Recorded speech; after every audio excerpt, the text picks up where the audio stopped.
What's up, everybody? FC here from E-MTB Review, and in this video I'm gonna review a little drone and how it's gonna fit your mountain biking lifestyle. All right, what's up, everyone? So I've been doing a lot of drone reviews. I have another channel called Drone Tech Review and RC Review, and I've been fascinated with this guy. This is the Mini 4K for $1,000. There's cheaper versions of this one, 2, 3, and this is the 4. But this is the one that's great for your mountain biking adventures because it has subject tracking, obstacle avoidance, this and that, and wind resistance and high speed and all that. It's not perfect. You can't take a film of you descending your raddest downhill. Maybe climbing is good, but it's pretty darn good. But it's $1,000, right? So that's why I never talk about it on the E-MTB channel. We spend enough money for our bikes. But this just came out. This is called the DJI Neo, and what's special about it is they poured all the technologies that exist in these drones. There's 6 compatible remotes with this guy, and they're selling it at $199. That's right, $199. So in this video, I am gonna tell you how can it film your mountain biking adventures. Can it film your outdoor adventures? I'm sure a lot of you guys are hiking, overlanding, seeing these beautiful sights that you say, hey, I wish I could capture that. And for me, I review a lot of bikes, and I want them to capture me, without having to take a photographer. But let me show you quickly how easy it is to film yourself, get it up in the air, and why it's so compelling. So you just stick this in your bag, your camelback and whatnot. Only 135 grams, so your weight weenies are okay. To turn it on, you press this thing twice, tells you what battery you have, and in 5 seconds, it's ready to go. Okay, ready to go, and all you need to do is point it at yourself and press this button for a long time. Not a long time, like 2 seconds. Medium, follow. And then it says, I'm gonna follow you from a medium distance.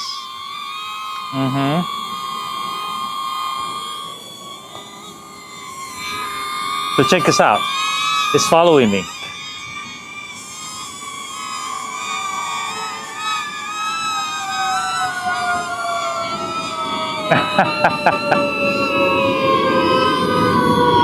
And then to land it,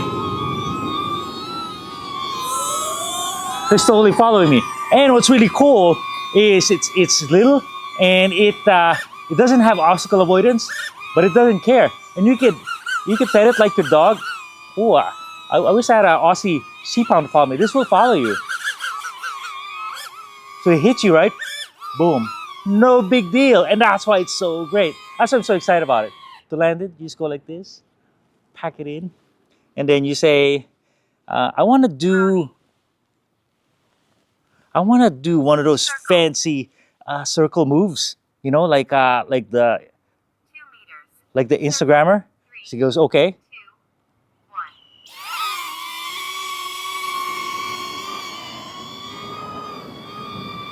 So it's gonna do a 2-meter circle at that height. Is it gonna hit anything? Look at that thing. Now, when you're biking, you don't want to do this.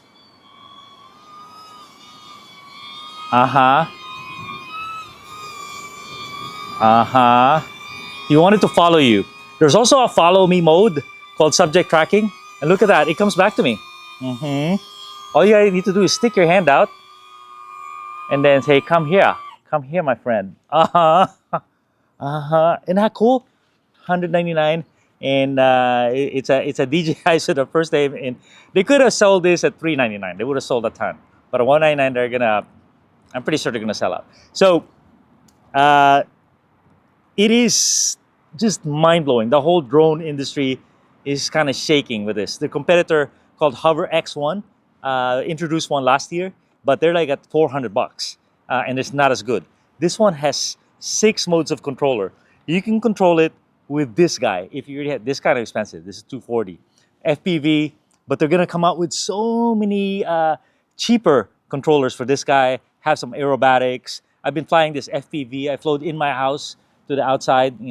Sometimes you don't wanna. I go, is it a nice sunset outside? Let me take a look. I usually just stick my head out, but I just stuck my drone out. So what do you guys think? enough to convince you to part with your $199, man, it's cheaper than it's like a dropper post. It's like a good dropper post. It's not like a Reverb or a Fox Wireless that's $800. It's $200. So I would say get one and then later get a controller to unlock this capability. But it's kind of cool. Kind of cool. Limitations: the it can only really go 15 miles an hour, and so you're descending, you're rad descending, not gonna happen. But if you're like in a little jump park, you're like boom, boom, boom. This is perfect. Or you're climbing, all your climbing adventures, pretty darn good. If you're doing a lot of sharp turns, it's a problem because it wants to see you make that turn, and it's gonna follow you through that turn. But if you kind of disappear, it's gonna lose you. And when it loses you, it just stops. Now, one huge advantage of this guy over this is almost also 15 miles an hour tracking, is this guy, when it loses you, you're gone. You have to land it.